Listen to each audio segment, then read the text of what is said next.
योगेंद्र वो गुलाब देगी अगर हूँ बुलवा लेना। बाहर होंगी वहां तो जहाँ पर पोर्टिको तक हो देख लेना।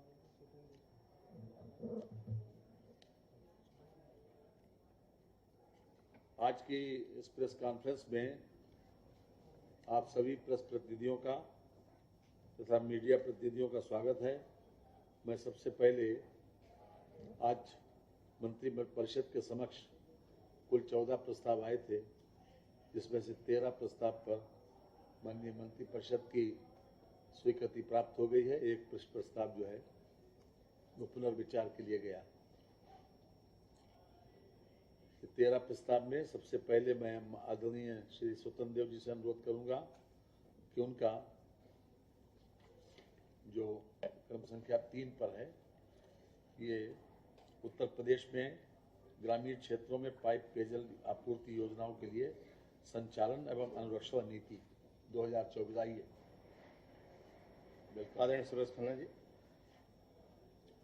सम्मानित पत्रकारगण, आज जल जीवन मिशन ग्रामीण क्षेत्रों में पाइप पेयजल आपूर्ति योजना के लिए राज्य सरकार द्वारा प्रदेश के ग्रामीण क्षेत्रों में पाइप पेयजल योजना के संचालन एवं अनुरक्षण के संबंध में शासनादेश संख्या 111 38/5/2015 36 सन 2013 दिनांक 9/2/2015 के द्वारा उत्तर प्रदेश ग्रामीण पेयजल पाइप जलापूर्ति योजनाओं के लिए संचालन एवं अनुरक्षण नीति 2015 निर्गत है।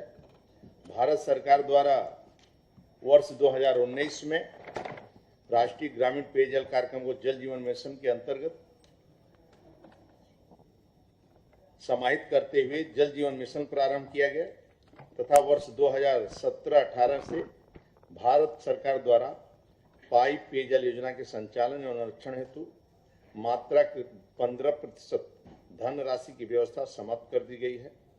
जल जीवन मिशन के अंतर्गत संचालित पाइप पेयजल योजना में पूर्व से उत्तर प्रदेश जल निगम ग्रामीण द्वारा संचालित एवं अनुरक्षित पाइप पेयजल योजना के संचालन एवं अनुरक्षण हेतु अपेक्षित बजटीय व्यवस्था राज्य वित्त आयोग राज्य बजट से कराया जाना प्रस्तावित किया गया है। उक्त के दृष्टिगत पूर्व से निर्गत उत्तर प्रदेश के ग्रामीण क्षेत्रों में पेयजल पाइप जलापूर्ति योजना के लिए संचालन हेतु अनुरक्षण नीति 2015 के स्थान पर उत्तर प्रदेश के ग्रामीण क्षेत्रों में पाइप पेयजल योजना के संचालन एवं अनुरक्षण नीति 2024 के प्राख्यान पर माननीय मंत्रिपरिषद का आज अनुमोदन अपेक्षित था, वो अनुमोदन हो गया।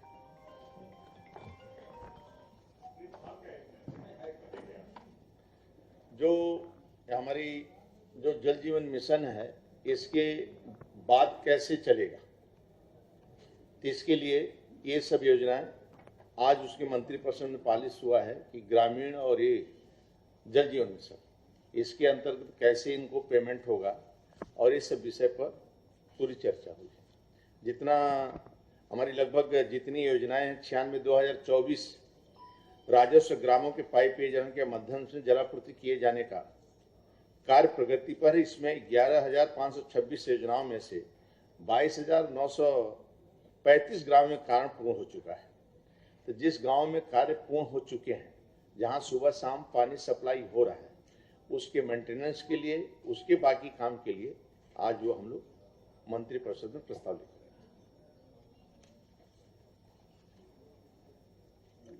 उसका विशेष रूप से अनुरक्षण की बात है। उसकी अनुरक्षण कैसे होगा, तो उसका अनुरक्षण सालाना 4485 करोड़ रुपए उसमें खर्च होगा, जिसमें 1553 करोड़ रुपया विद्युत का और बाकी सब मैकेनिकल वगैरह 2229 करोड़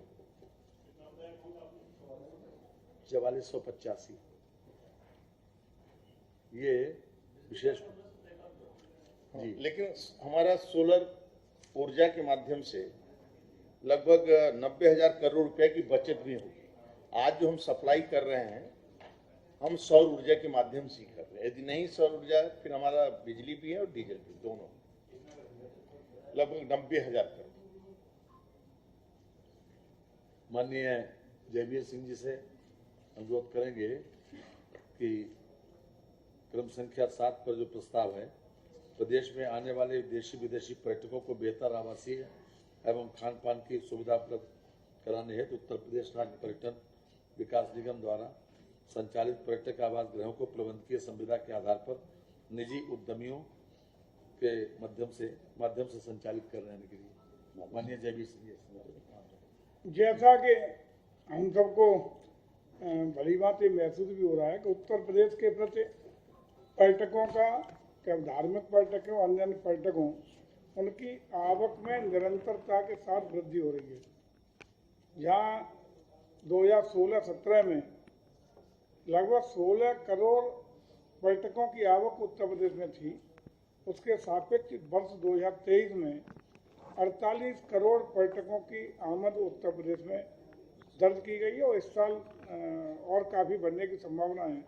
और 2025 में हमारा कुंभ का आयोजन भी है। तो इसी के दृष्टिगत जो भी पर्यटक आए उनके लिए ठहरने की व्यवस्था और खान पीन की बेहतरीन व्यवस्थाएं संभव हो सकें, इसके दृष्टिगत जो हमारे उत्तर प्रदेश राज्य पर्यटन विकास निगम के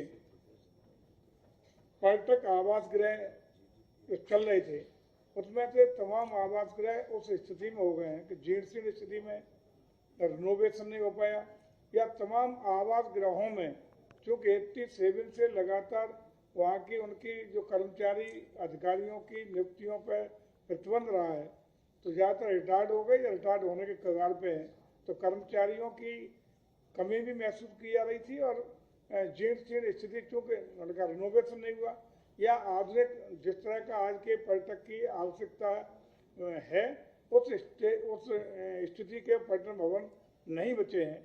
इसी के दृष्टिगत हम लोगों ने 98 में सरकार ने निर्णय लिया था कि ये निजी संविदा प्रबंधन पर निजी उद्यमियों को 5 साल के प्रबंधकीय संविदा पर दे दिए जाए। लेकिन चूँकि 5 साल को देने थे तो 5 साल के लिए कौन रिनोवेट करेगा, कौन इतना क्या करेगा। सरकार ने अनेकानेक अब तक प्रयास किए, लेकिन कोई भी उसमें उद्यमी, कोई भी निजी निवेशक अभी तक उसमें इंटरेस्ट उसमें अपना नहीं दिखाया।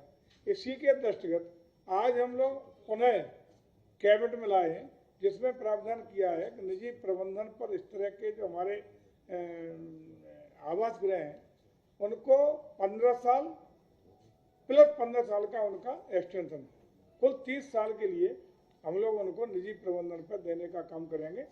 ये आज हमारी कैबिनेट से पास हुआ है और हम समझते हैं कि इससे न सिर्फ बेहतरीन पर्यटन सुविधाएं पर्यटकों को मिल सकेंगी, बल्कि खाने पीने ठहरने की व्यवस्था भी उच्च स्तरीय होंगी। और हमें लगता है कि 30 साल को चूँकि हम लोग ये दे रहे हैं तो निजी उद्यमी भी इसमें आकर्षित होंगे। इस तरह का हमने निजी उद्यमियों से चर्चा करने के बाद ही ये प्रस्ताव हम लाए हैं और जो आज माननीय मंत्रि परिषद द्वारा स्वीकार किया गया है। ये इस तरह के आवास की संख्या ये तय हुआ है कि जो घाटे में या जो बंद की स्थिति में पड़े हैं उनको ही हम हैंडओवर करेंगे।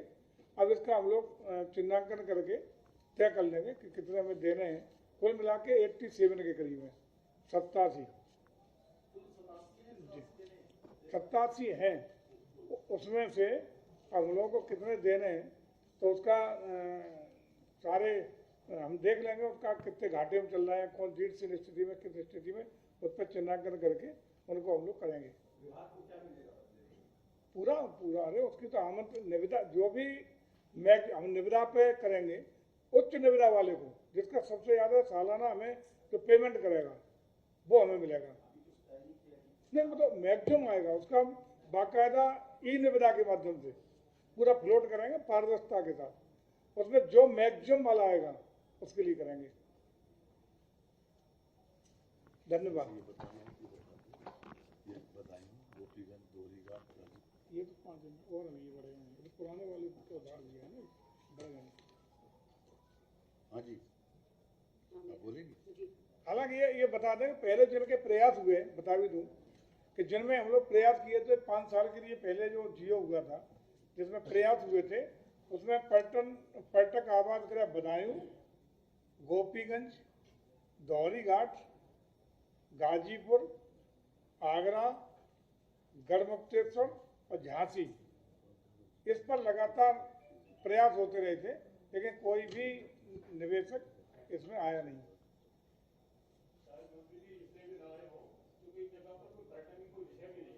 नहीं, ऐसा नहीं है। वो इसलिए नहीं आए कि रिनोवेशन कराएगा, 5 साल में बेचारे को अपना रिनोवेशन का इन्वेस्टमेंट ही रिकवर नहीं होगा। घाटे में कौन व्यापारी कोई घाटे में व्यापार नहीं करता। अब उसको हम 30 साल के लिए देंगे तो निश्चित रूप से हम लोग चर्चा भी हुई है और निवेशक आएंगे। धन्यवाद। आज हमारा विषय आया है माननीय गुलाब देवी जी, संस्कृत के जो बच्चे हैं आप इधर बैठ जाइए। उनकी छात्रवृत्ति में किस प्रकार से बढ़ावा किया जाए। तो 2001 से छात्रवृत्ति की जो व्यवस्था चल रही थी, मैडम इधर बैठ जाइए, वो बंद करिए। 2001 से छात्रवृत्ति की जो व्यवस्था चल रही थी उसमें अब संशोधन करने का प्रस्ताव लाया गया है, जिसमें पहले पूर्व मध्यमा कक्षा 9 एवं 10 के लिए 50 रुपये मासिक, उत्तर मध्यमा कक्षा 11 और 12 के लिए 80 रुपये, शास्त्री के लिए 80 रुपये और आचार्य के लिए 120 रुपये प्रतिमाह दिए जाने की व्यवस्था थी। लेकिन अब संस्कृत शिक्षा ग्रहण करने वाले छात्र और छात्राएं ज़्यादातर निर्धन परिवारों की पृष्ठभूमि से होते हैं, इसलिए संस्कृत शिक्षा के अंतर्गत प्रथमा कक्षा 6 और 7 और 8 के छात्रों को छात्रवृत्ति दिए जाने की व्यवस्था की गई है। 6 और 7 के बच्चों को 50 रुपये जो पहले नहीं दिया जाता था वो अब हमारी सरकार में दिया जा रहा है। 6 और 7 के बच्चों को 50 रुपये प्रति माह और प्रथमा के ही कक्षा 8 के बच्चे के लिए 75 रुपये प्रति माह देने की व्यवस्था की गई है। इसके साथ साथ पूर्व मध्यमा कक्षा 9 और 10 के लिए 100 रुपये, उत्तर मध्यमा 11 और 12 के लिए 150 रुपये प्रति माह, शास्त्री के लिए 200 जो 80 मिलते थे वो 200 रुपये और आचार्य के लिए 250 रुपये प्रति माह की व्यवस्था की गई है। इस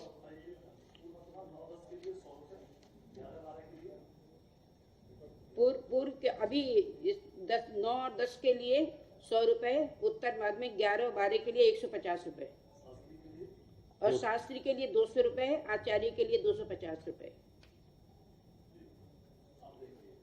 जी, ये संख्या है ये राजकीय इंटर कॉलेज बालक और राजकीय इंटर कॉलेज बालिका, इन दोनों को मिला के 974 है और जो राजकीय हाई स्कूल की हैं वो हैं आपके 99।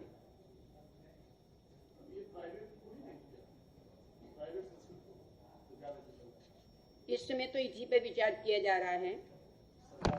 जी, वो आगे व्यवस्था जैसी भी होगी उस हिसाब से देखेंगे। सरकारी साइंस में जो है राजकीय इंटर कॉलेज का ही है इस समय, केवल संस्कृत विद्यालय के लिए राजकीय इंटर संस्कृत विद्यालय में राजकीय इंटर कॉलेज और हाई स्कूल। नहीं, पहले की अपेक्षा तो काफी बढ़ा दिया गया है। जो 6 और 7 में तो था ही नहीं, 6 और 7 में तो था ही नहीं। संस्कृत को प्रोत्साहित करने के लिए ये परिवर्तन लाए हैं जी। और इसमें पहले कैपिंग थी कि 50,000 रुपए तक की आय वाले ही इसमें पात्र होंगे, जिनके परिवार की आय 50,000 रुपए होगी। इसके अलावा भी जो शर्तें थी वो हटा दी गई। अब कोई आय वर्ग का कैप नहीं है।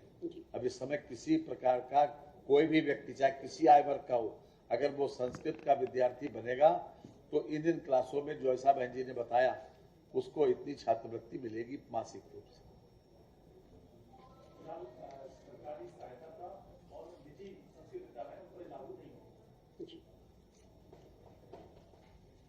टोटल जो संस्कृत विद्यालय है वो 517 है और छात्र इस समय जो हैं वो 1,21,573। जी, तो वो तो मैंने शुरू बताया आपको। टोटल 14 मंत्री परिषद के समझ में प्रस्ताव आए थे जिसमें से 13 पर मंत्री परिषद की सहमति मिली। और जो बड़े जीर्ण शीर्ण में उनकी अवस्था है ये उत्तर प्रदेश में, पहले तो शिक्षकों का वेतन का लोना रहा और गरीब परिवार से ही बच्चे वो संस्कृत पढ़ते थे, जिनके माँ बाप नहीं रहे, वो गरीबी में कहीं जो कोई नहीं रहा तो संस्कृत, लेकिन वो अभी उसके लिए क्या कोई ऐसी व्यवस्था बनाएंगी जो जैसे पुलिस की एसटीएफ है, कोई ऐसा व्यवस्था बनाएंगी जो चेक करे धरातल पर कितने विद्यालय हैं, कितने अध्यापक आते हैं, ऐसा कोई व्यवस्था बनाएंगी जो नहीं, धरातल पर कितने विद्यालय हैं ये हमारे पास रिकॉर्ड में है, अब जो हमने अभी आपके लिए बताया। जहाँ तक व्यवस्था की बात है, संस्कृत एक ऐसा विषय है जिससे हमारे देश को बचाने की व्यवस्था होती है। संस्कृत ही सभी भाषाओं की जननी है, इसलिए सरकार पूरी तरीके से इस पर ध्यान दे रही है और इस पर कार्य करेगी। ये तो सही है, सरकार ध्यान दे रही है, लेकिन जो लोग अध्यापक जैसे वो कर रहे हैं उसके लिए मैं बात कर रहा हूँ, ये तो सरकार पूरा ध्यान दे रही है। अब आपने ध्यान आकर्षित किया, इसके लिए धन्यवाद। आपको जाना आज मंत्री परिषद के समक्ष जो पहला प्रस्ताव था वो उत्तर प्रदेश डाटा सेंटर प्रथम संशोधन नीति 2021 के अंतर्गत निवेशकों को 2 ग्रिड लाइनों द्वारा विद्युत आपूर्ति का लाभ प्रदान किए जाने के संबंध में आपको हो सकता है जानकारी हो पहले से ही कि 2021 में उत्तर प्रदेश डाटा सेंटर नीति आई थी। उसके बाद ये महसूस किया गया कि उसमें सबसे ज़्यादा बिजली की आवश्यकता है, पावर सप्लाई की आवश्यकता है। तो एक ग्रिड से बिजली, एक तरफ से बिजली अभी तक जो सप्लाई होती थी वो पर्याप्त नहीं मानी गई। तो ये सोचा गया कि दूसरी तरफ से भी बिजली, यानी 2 कनेक्शन उसके पास हो ताकि 24 घंटे बिजली उसको मिले विदाउट इंटरप्शन। इस वजह से आज ये संशोधन आया गया है। इसमें जो दूसरे जो 2 तरीके से बिजली उसको मिलेगी, 2 ग्रिड से या फिर 2 कनेक्शन से मिलेगी, तो जो सबसे कम बिल जिसका आएगा 2 में से वो सरकार सब्सिडी के रूप में उनको फीड करेगी। यही संशोधन इसमें आया। इसमें खास तौर से 2-3 बातें और जानकारी दे दें आपको कि 7 नवंबर 2022 द्वारा उत्तर प्रदेश डाटा सेंटर प्रथम संशोधन नीति 21 प्रसूचित की गई थी।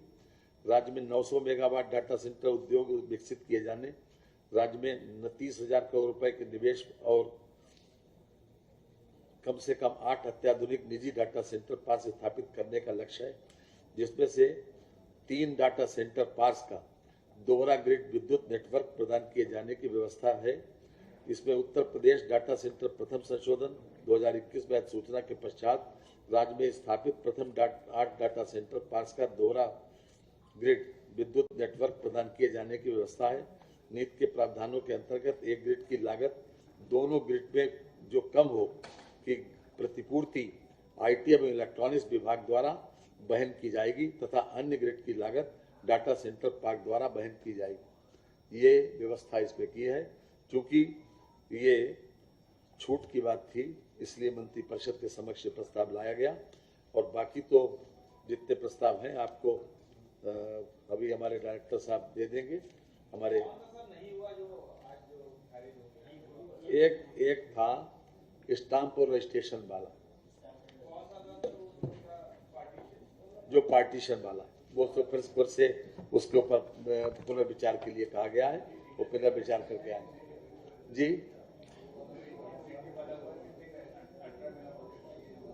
वो मिल जाएगा आपको।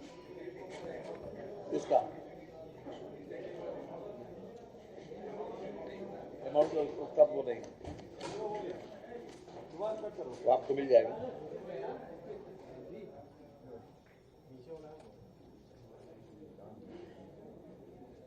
नहीं है